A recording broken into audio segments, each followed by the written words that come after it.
Captain Cousteau is waiting for his ship Calypso, now entering Monaco harbor. On the brink of a major expedition, he readies himself to face the challenge of the sea's danger and mystery. Attention, j'ai vu une gerbe à gauche. Ah, derrière vous à droite, là.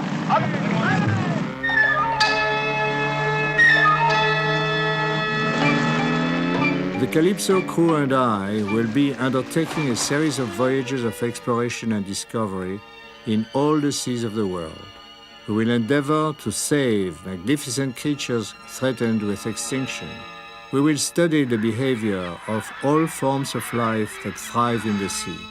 We will try to trace the history of the oceans in fossil rocks dating back millions of years.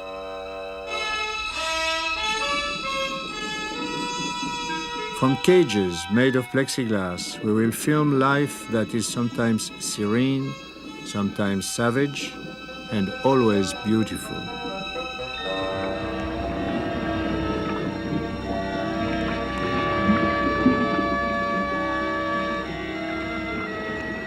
We will explore the graveyards of the sea where sunken ships slumber in search of scientific riches more precious than shipwrecks' gold.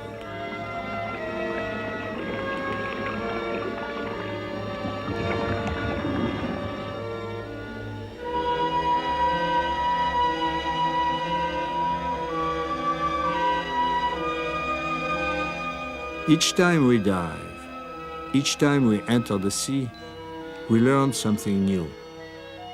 We have never been better equipped to observe, to learn, and to put our findings to scientific use. Over the years, our quests will lead us to confront the dangers and reveal the splendors of the sea.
The shark is said to be a fearsome brute, but this is not always true. Many harmless species exist: sand sharks, spotted dogfish, nurse and leopard sharks. But for a diver, a shark bite, whether accidental or deliberate, is always serious and sometimes fatal. Sharks have changed little in over 180 million years of evolution, and their oldest ancestors go back about 450 million years. But the great age of the life form does not mean that these superb creatures are primitive. Certain viviparous species even invented the placenta long before the appearance of mammals.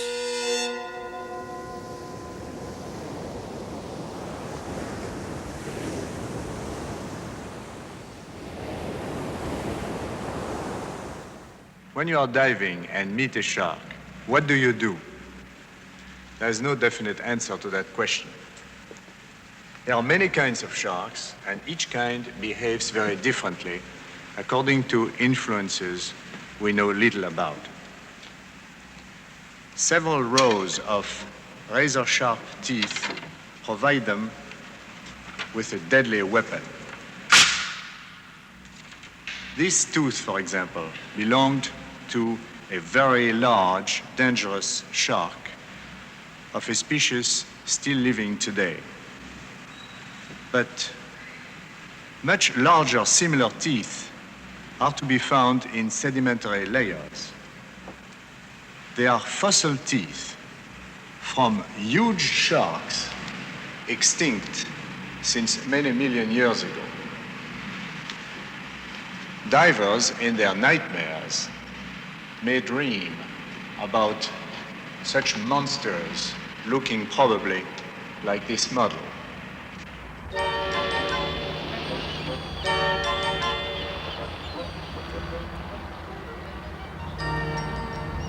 In Monaco Harbor, the Calypso is ready to cast off.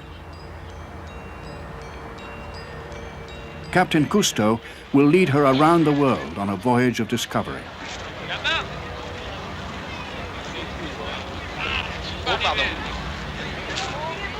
The men and gear are on board.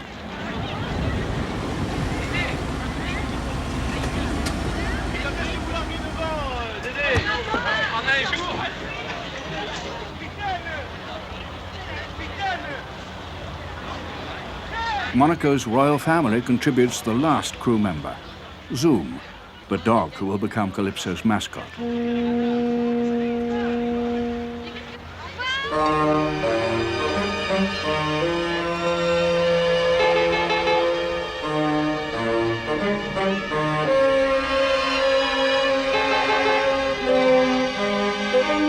The Odyssey begins as sea voyages have always begun, with a contagious sense of excitement and fanfare.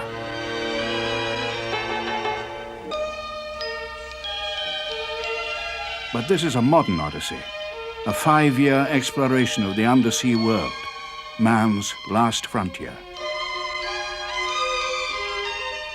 Calypso will sail from the Mediterranean to the Red Sea, then around Africa, across the Atlantic to South America, and into the Pacific via the Panama Canal.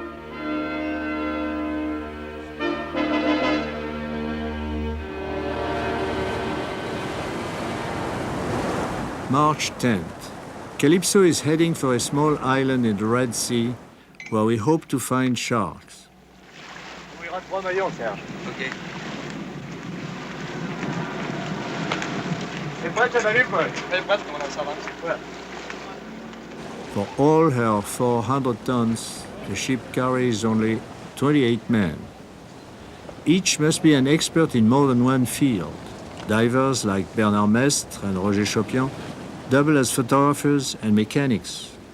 Other divers are engineers, marine biologists, archaeologists, or navigators. We have few rules and no uniforms, only the red cap, the traditional hat for hard hat divers. On descend en bas avec un morceau de poisson. On appâte. On émiette le poisson de manière à... Each dive is planned in advance so that the film director Philippe Cousteau and the head diver canoeing can coordinate the shooting.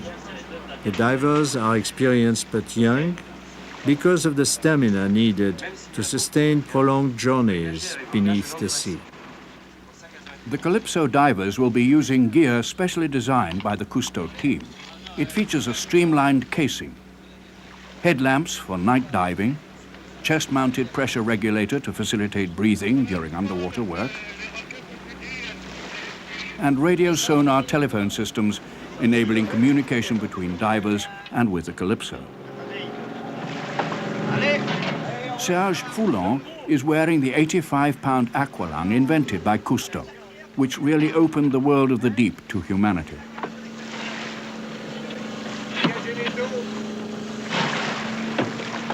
These divers have spent thousands of hours underwater.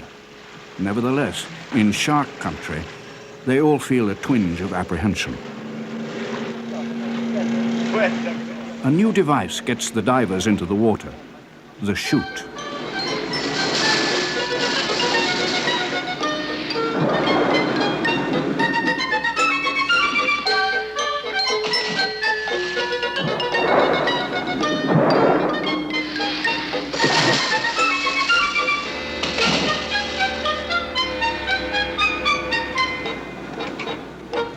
Last down the chute is cameraman Philippe Cousteau.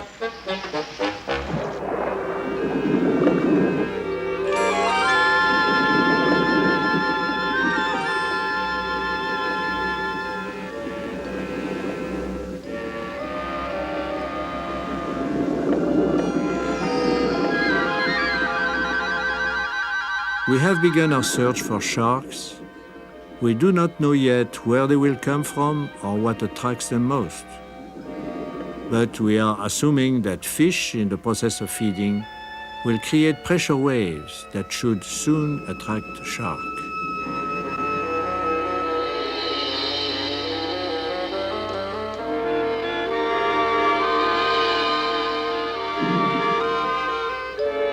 The divers have come as friends with food. And once the fish are sure they mean no danger, Foulon and Ruiz are overrun by them.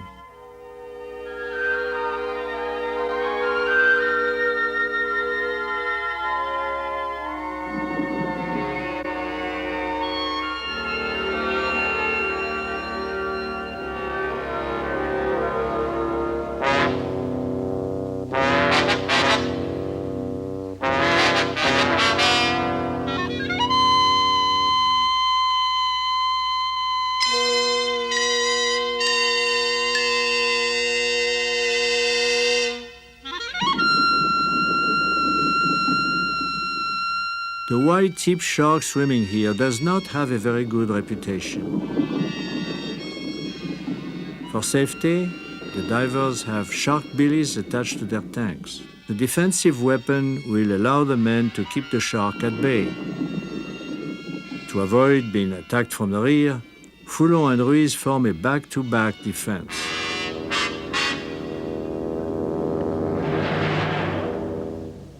With as few movements as possible to avoid arousing the shark's interest, they begin their climb back to the surface.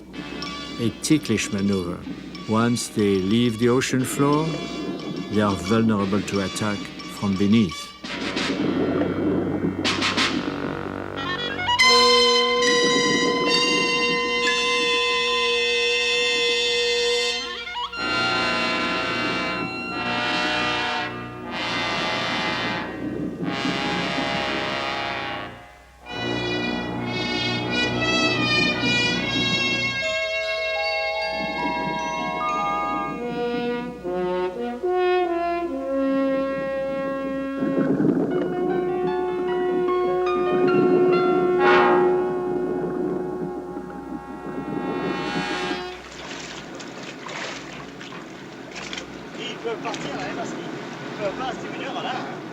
With the shark, nothing is predictable. It is a relief to see Foulon, Ruiz, and Philippe back on deck. We now know that this is the right place to mount our most crucial shark experiments.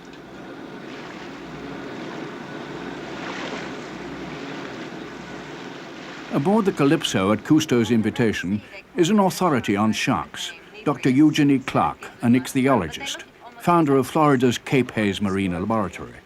She has come to observe and to experiment with sharks in the open sea. Recently, we have met a white-tipped Albi marginatus that was at least 13 feet long. I think it's rare. Yes. And you say even the little ones are aggressive. Yes, more than the big ones. You know, in dashing from one point to the other and tremendous speed. Philippe had quite a specialty, to find himself with a shark under each arm. Like one. You know, people say, oh, it's a small shark because a shark is about that big. A shark that big can take a mouthful bigger than any big dog. Even And such a people bite is are again. afraid of dogs that big.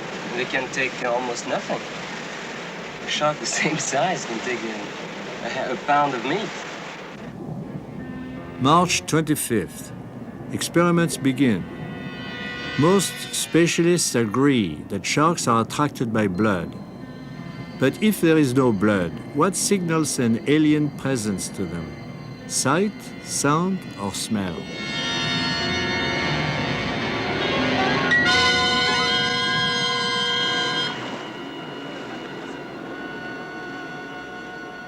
Don't worry about this mutilated diver. It's just Arthur, an experimental dummy.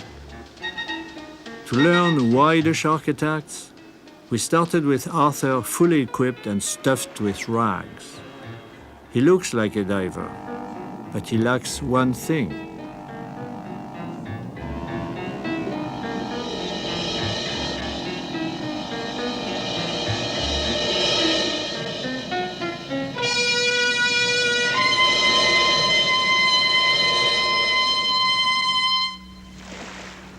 As sight has not motivated an attack, we will test scent. This time, we have stuffed Arthur with fish.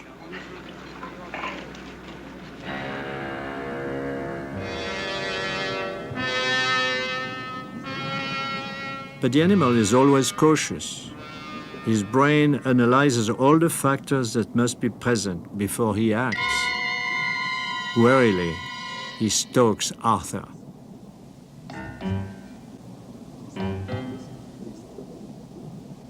Once he is sure that his victim cannot escape, he makes up his mind.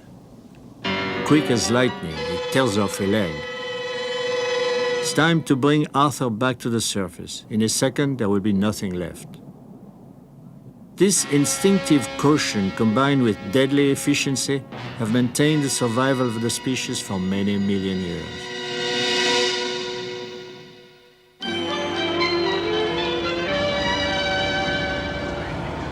Today, we begin one of our most important assignments, to trace the migrations of various shark species. Are they sedentary, or do they travel from island to island, or ocean to ocean across great distances? Le récif Calypso. Un Calypso va mouiller là, s'amarrer, et c'est dans cette région-ci qui est infestée. In location over a reef, the divers will attempt to mark a wide variety of shark for later identification and migration observation. L'autre pour le caméraman. Head diver Canoë makes the tag team assignments. Ruiz will do the tagging, guarded by Foulon, while Philippe will film. It is vital that the tag be placed at a specific spot that will not injure the shark or impair its movements. Such a target area is at the base of the dorsal fin. C'est là que ça tient le mieux. Alors Canoë, montrez-nous quels sont les dispositifs de marquage qu'on a à bord. Depending on the circumstances, the divers will use a long spear or a short dagger to mark the shark. Barbed hooks with a red plastic tag attached will be placed in the hollow end of the spear. The detachable point must penetrate the shark's tough skin, reinforced by a multitude of tiny teeth. The red tags give date and location and bear requests that when found, they be returned to Cousteau's headquarters in Monaco. Pour le marquer d'un coup sec dans cette région-là. Hop. Ça a cassé, mais ça y est. Oui. Alors, avec Coup l'autre, sec. c'est la même chose. Très important. Allez. Au boulot.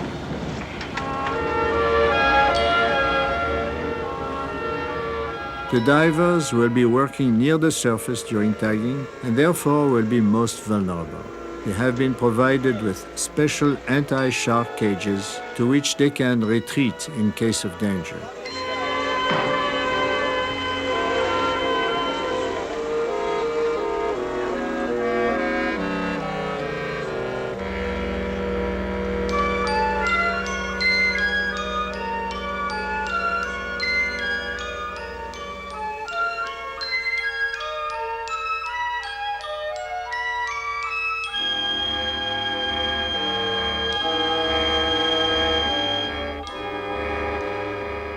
The blue whaler is one of the most beautiful sharks.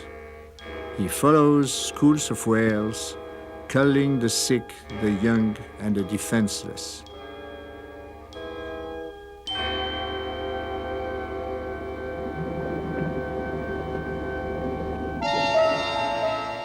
In the sea-diffused afternoon sunlight, a bullfight-like ritual has begun.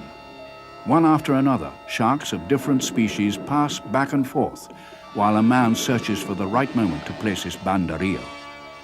It is a corrida without cape or kill, but the diver toreador needs the same mastery over himself and his fear.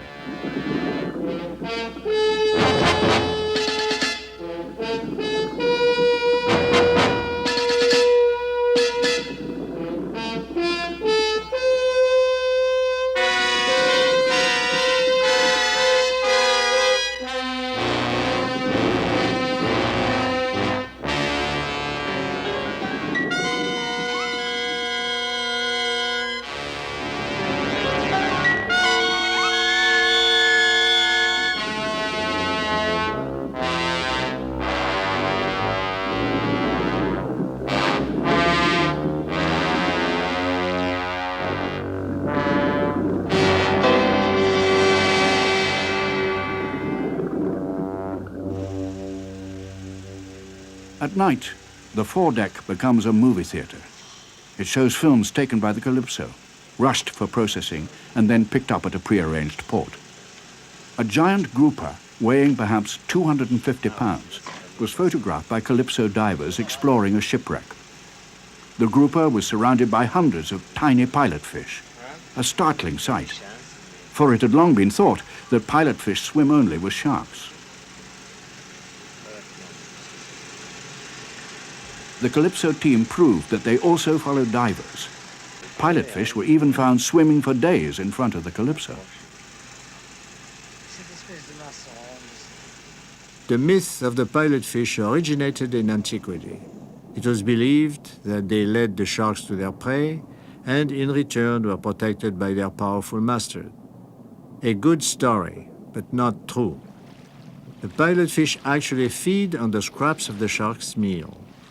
They survive in his presence because they are too agile for him to catch, or perhaps too insignificant for him to bother. Refais ta boucle peut-être.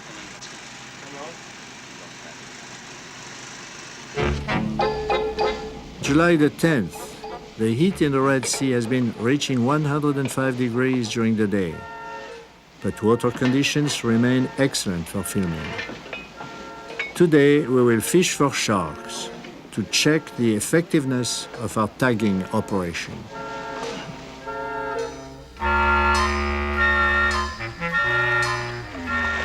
Foulon has noted that the tagged sharks are the bolder, more curious ones of the species, and therefore most likely to appear again.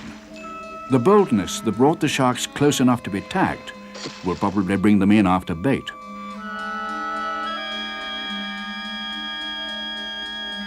Splash and scent alert the creature. Ironically, this formidable eater does not need much food. He can live more than a month without eating. Without food, he will stop growing, but he will survive.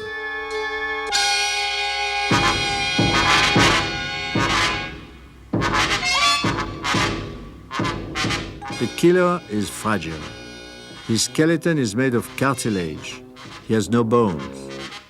But mortally wounded, he may still swim for hours. The most important part of tagging will be the knowledge gained over a long period by the recovery of the tags. Voilà. Essayer de faire comme le chat. Number 014. Just a minute.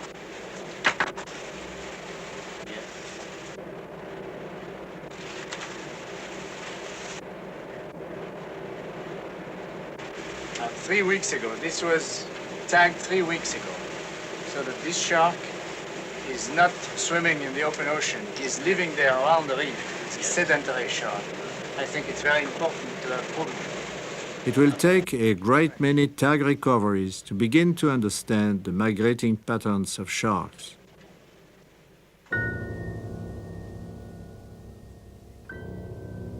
It was on May 8th that we came upon a rare creature I had seen only once in 30 years at sea, a whale shark, and even this monster was marked with a Calypso tag. He is the largest of the shark. This one is 50 feet long and probably weighs 20 tons.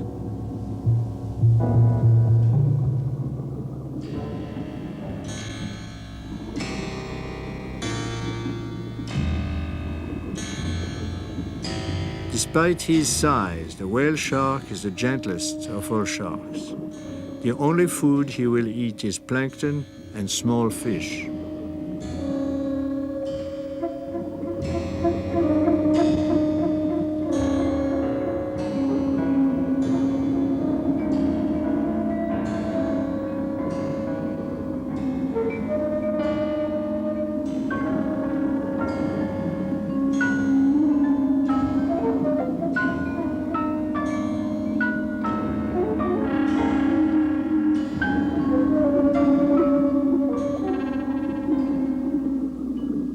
After a brief appearance at the surface, he returns to his deep realm, still mysterious to us.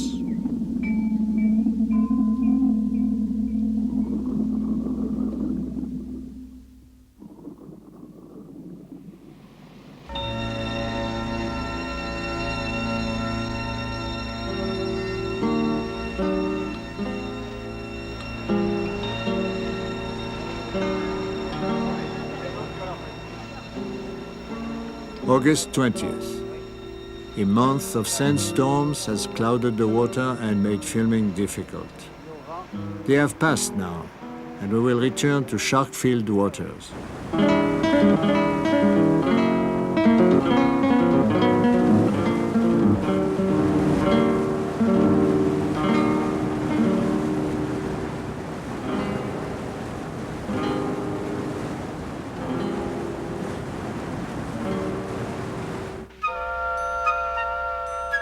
Dr. Eugenie Clark is continuing her studies of shark sensory perception. For aquarium work, she has perfected an ingenious method that she is about to try in the open sea, assisted by the Calypso divers. The method combines panels bearing striped targets, bait, and an auditory signal, and is designed to evaluate the relative importance of the shark's senses of sight, smell, and sound.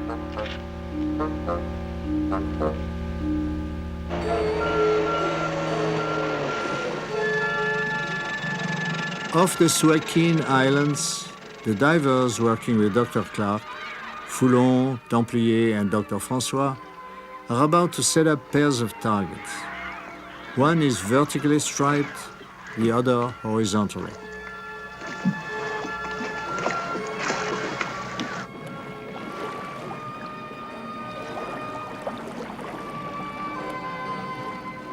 In some cases, the learning ability of sharks is believed to be comparable to that of a pet rat. If this is so, it should be possible to train them to come for food in response to visual clues. A fish is attached to the horizontally striped target. When the shark takes the bait, a diver triggers an auditory signal to show the shark that he chose the correct panel. The shark tends towards the vertically striped target, either for reasons of eye structure or because many fish display vertical stripes. After cautiously circling the vertically striped target, the shark finally takes his food from the target with horizontal stripes.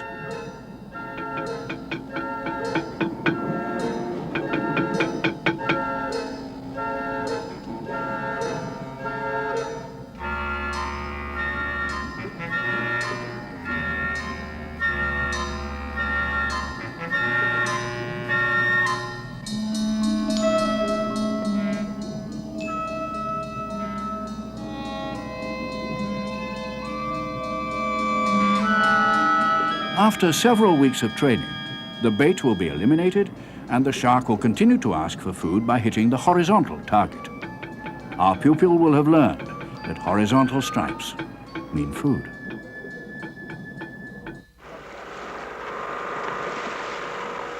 September the 12th. A giant cage topped by a plexiglass dome has been assembled by the engineers of the Calypso. The crew calls it the squaloscope. It is a specially devised observation chamber for studying the effect of sedatives on sharks.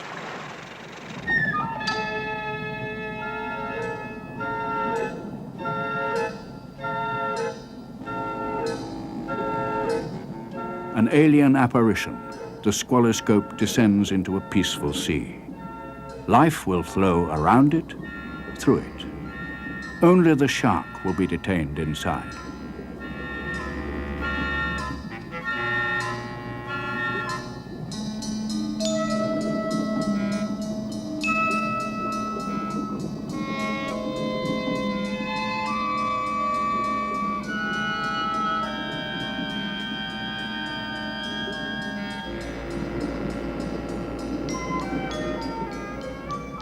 Working as a team, Foulon and Canoë set their trap. A piece of fish on a long line is placed in front of the cage. Once the shark has grasped the bait, he is pulled into the cage. As soon as he is inside, Foulon will close a plexiglass door, locking the shark in the squaloscope.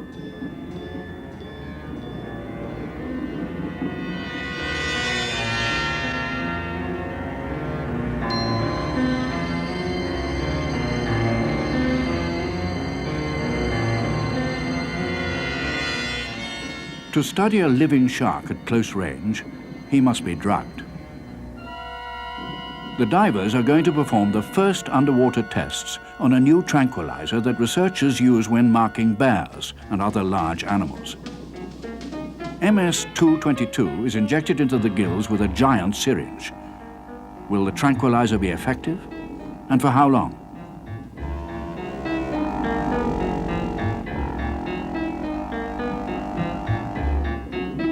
It takes less than 30 seconds for the drug to act.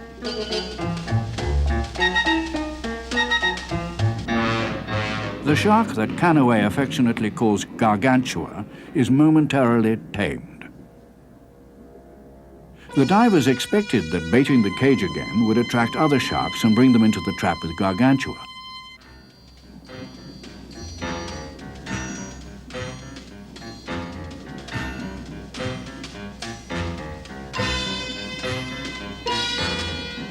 But to their surprise and dismay, a horde of sharks is attracted, probably because of distress waves emitted by the captive animals. For safety, the divers cling close to the squaloscope as the fury of the baited sharks increases. As for Gargantua, he returns to apparently normal behavior after 10 minutes. The new tranquilizer is effective and harmless. What really attracted the other shark? Pressure waves emitted by frantic sharks caught on hook? An aluminum launch equipped with television cameras is lowered to provide minute-by-minute observation. The TV camera is linked to a motion picture camera so that those manning the launch can observe as well as film the events. What will happen when a live fish bites the baited hook? Are the distress waves of a fish in danger enough to trigger a predator's attack?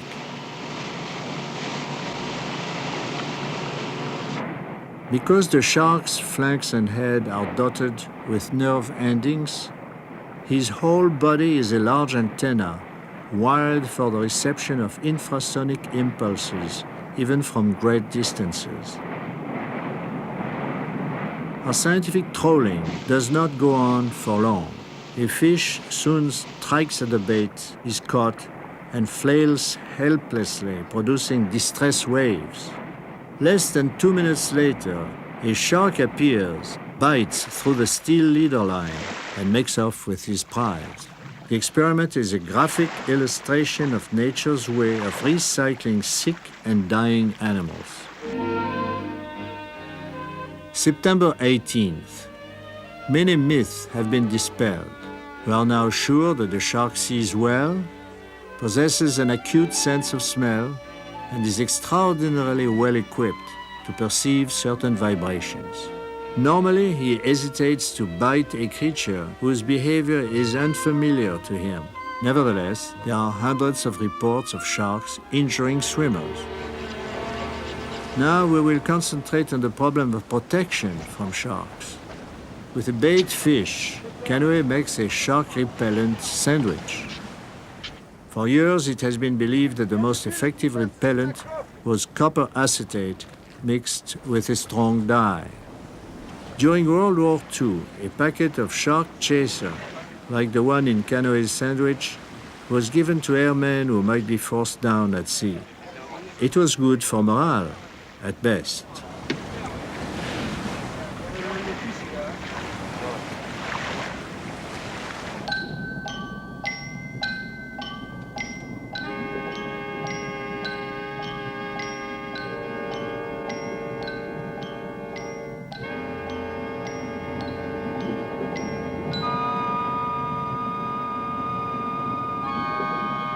But we must bow to facts. The shark gobbles down heartily the copper acetate sandwich supposed to keep him away. We will now test a protection device based on another idea, isolating the shipwreck victim from the marine environment. With Canoe armed with a rifle and keeping guard from a rubber dinghy, Philippe Cousteau tests the latest US Navy gadget, the inflatable plastic Johnson shark screen.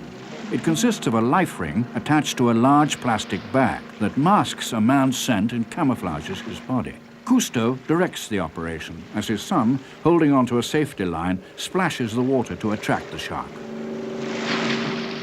He knows the reputation of the device, but also knows that should the shark attack, plastic is no protection against his powerful thrust and tearing teeth. Cousteau orders Philippe taken aboard. The shark has come too close.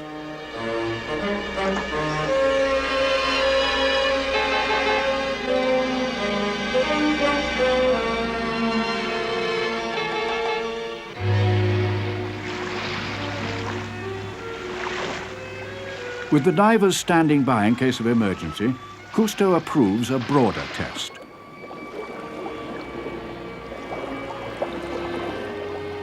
Three men floating amidst sharks. Apparently, all the animal sees are dark, blurry objects with no limbs or feet to bite at, no familiar shapes, no human aroma.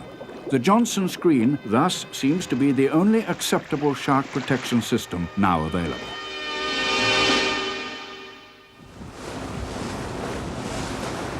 October 8th. We have tracked the shark through the Red Sea, the Gulf of Aden, and the Indian Ocean. One major experiment remains to be tried. Informal conferences are held at dinner. It is one of the few times when virtually all the crew is gathered in one place. On this night, the divers, Dr. Clark and Captain Cousteau, discuss the problems of diving after dark. The sharks must be observed during the night in order to complete the study of their behavior. When we put our powerful 750 watt lamps on, I think they're crazy. They just rush on the land. Once one shark gets up enough nerve to come in to something, it will, I think, excite the other sharks in the area and they'll join. Usually one shark starts first in a feeding frenzy, takes one bite, and something about the success of this shark then causes other sharks to get excited and come in too.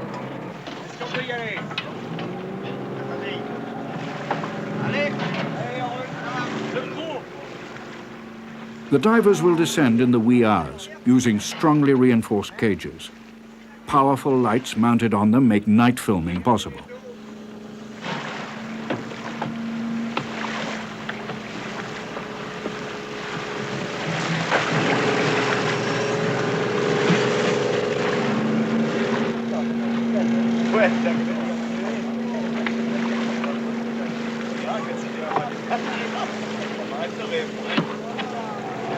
On peut y aller, Jean? On peut y aller?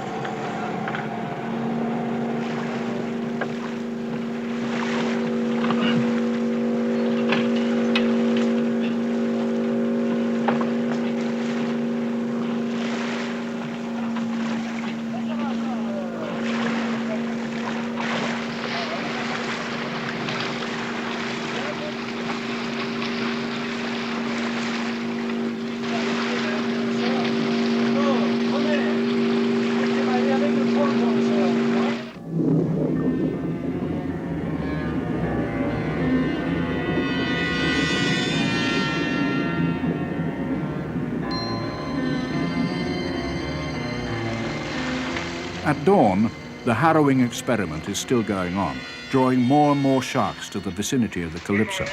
Ils sont très excités. Philippe a éteint sa lampe. From the TV monitor room of the ship, Cousteau supervises operations.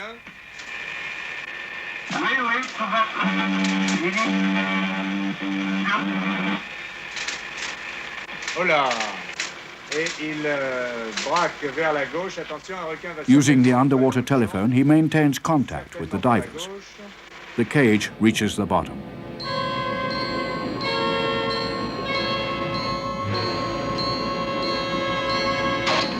The spearing of a fish increases the agitation of all the creatures and lures an unexpected guest, a 200-pound grouper.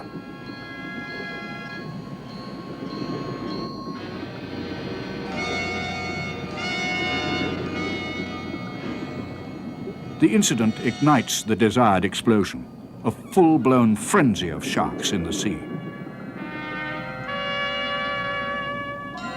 The divers keep the sharks swarming near the cage with handheld bait and continue marking them.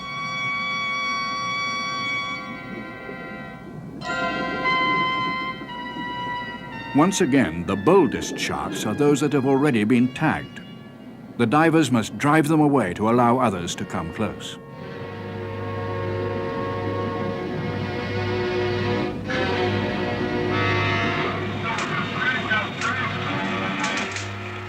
Répète, Philippe, répète. Bien reçu, bien reçu. The goal is to observe the feeding frenzy both underwater and on the monitors above. Is that one of the tagged sharks now? This one, yes, sure.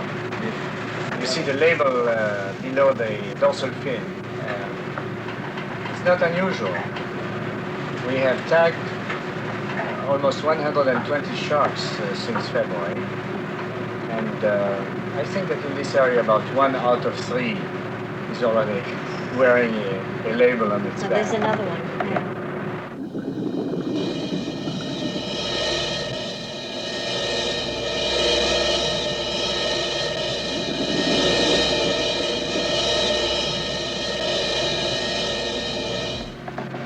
But now Dr. Clark is beginning to worry about the divers. Close to that cage. That one took the reflector. Allô Serge, est-ce que vous ne pensez pas que les requins deviennent un peu trop agressifs? À vous.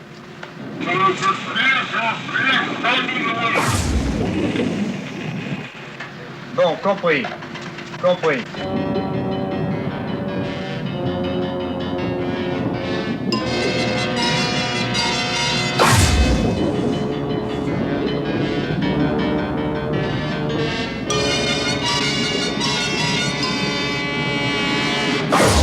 The sharks are getting too aggressive. No longer cautious, they even swim through the bars of the cages. Drunk, dizzy, they are overcome by a frenzy for blood and flesh. The situation is entirely too dangerous. The cages must be brought up. Allô Serge, Serge. Je vous entends bien, je vous entends bien. Nous allons vous remonter. Nous allons vous remonter tout de suite. Faites remonter les cages. Hein. Cousteau orders the cages brought up as quickly as possible.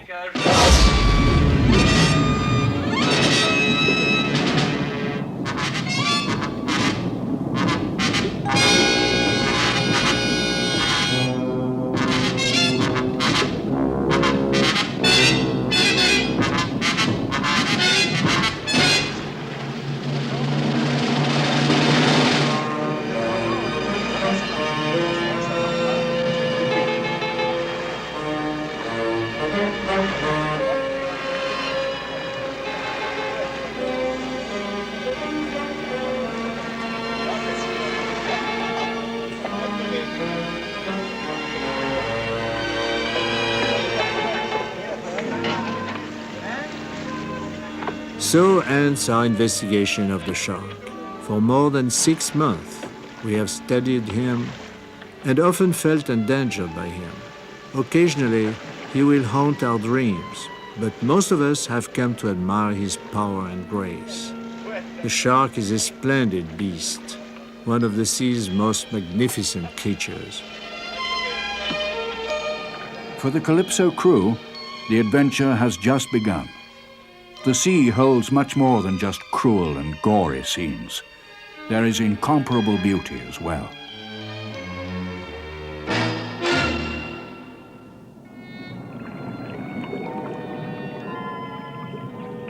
Captain Cousteau and his divers are now bound for new adventures.